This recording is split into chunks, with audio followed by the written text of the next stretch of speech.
In this video I'm going to show you how to remove the ignition switch out of a C5 Corvette. Now I know there's a lot of write-ups on how to do this on Corvette forums, but I figured if a picture's worth 1,000 words, a video's got to be worth 10,000. And some of those write-ups are a little bit confusing, so a little video on how to do it. Hopefully this helps someone, save you a few $100 for taking it to the dealership, because it's really not that hard. It only takes you maybe an hour total to do the whole thing.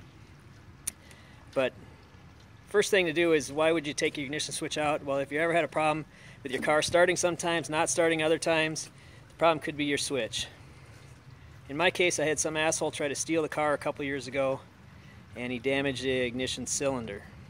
So the dealership put in a new one of those, and they also told me they put in a new ignition switch as well. At least they charged me for it anyway. But ever since then, especially when it got cold out, my car wouldn't start most of the time. Sometimes it would, sometimes it wouldn't. Sometimes I jiggled the key a little bit, it would start. And so after it left me stranded a few times, I figured I got to figure out what the hell's going on with this thing. So at first they told me it was a bad battery, so I replaced the battery. That didn't seem to fix anything. Then they said, well, it could be your starter. So I replaced the starter myself, did that. It worked during the summertime, but when it got cold out again, it seemed like it wouldn't start most of the time. Sometimes it would, sometimes it wouldn't. So then the next problem was, well, it's got to be the ignition switch. Well, how do you diagnose that? Well, if you try jump starting your car and it still doesn't work, then there's a good chance it might be your switch. So in order to test that, what you do is you go down into your fuse box underneath your passenger footwell, down in here, and you're going to check and see if you got power to these fuses. Now in my case, it's these big blue ones down here. On the right hand side, I think it's fuse 50 and 52 up in here. You're going to check to see if you got power. Put a multimeter lead on those, ground it out, and you should have battery power to those without even having the key in the ignition. Next thing to check is fuse 14 here. When you turn the key, you should have power going to this fuse. So you're going to want to put a lead on that. And then I ground it out to the seat down here. Little silver thing down here, I could ground it out and I could get a reading on the multimeter, and I wasn't getting any power to that fuse when the key was turned. So that means there's got to be a problem at the ignition switch.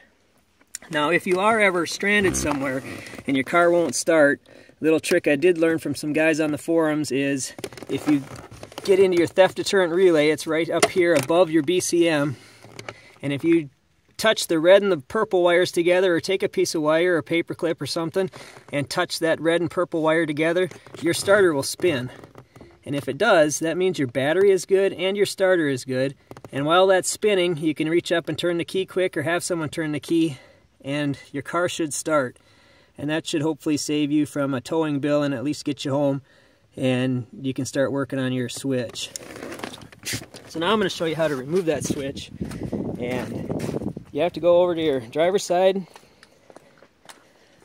and what we're going to do, mine's all tore apart right now, but I'm just going to show you how to get to this point, is you're going to open up your armrest, and in your armrest you're going to have two little plastic clips here. You're going to pop these off, and there's going to be two 10mm bolts in there. You're going to take those off. Then where your active handling module is, you're going to take a screwdriver, pop that off real easy, and there's going to be two more nuts down there, 10mm. They're going to look like this. You're going to take those out.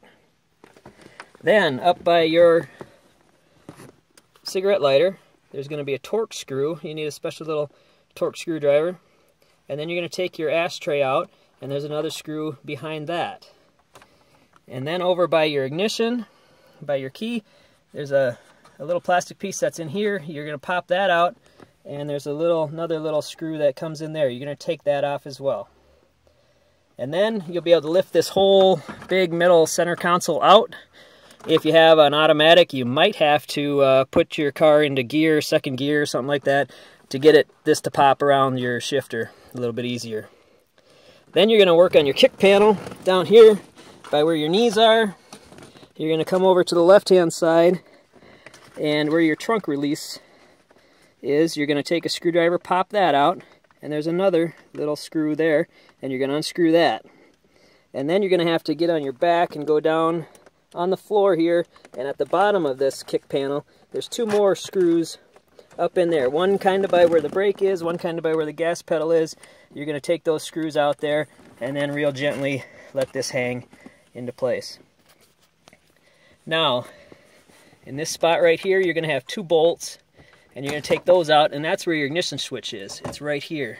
This is your switch and your cylinder right here, and that'll come, and you just pop that out, and then you're going to have 2 wire contacts back there, and you're just going to take a screwdriver, pry those real easy off, and get your wires off, and take your starter out, and then just follow the instructions on the Corvette forum on how to clean up your contacts. You just take a little bit of sandpaper, sand any burnt contacts off, use some rubbing alcohol to clean it up, put it back together again, bring it out, stick it in your car, and when you do that, hopefully when you turn it on, it'll sound like this. Damn, that's nice when it starts. Thanks for watching, and if this helps you out, leave a comment.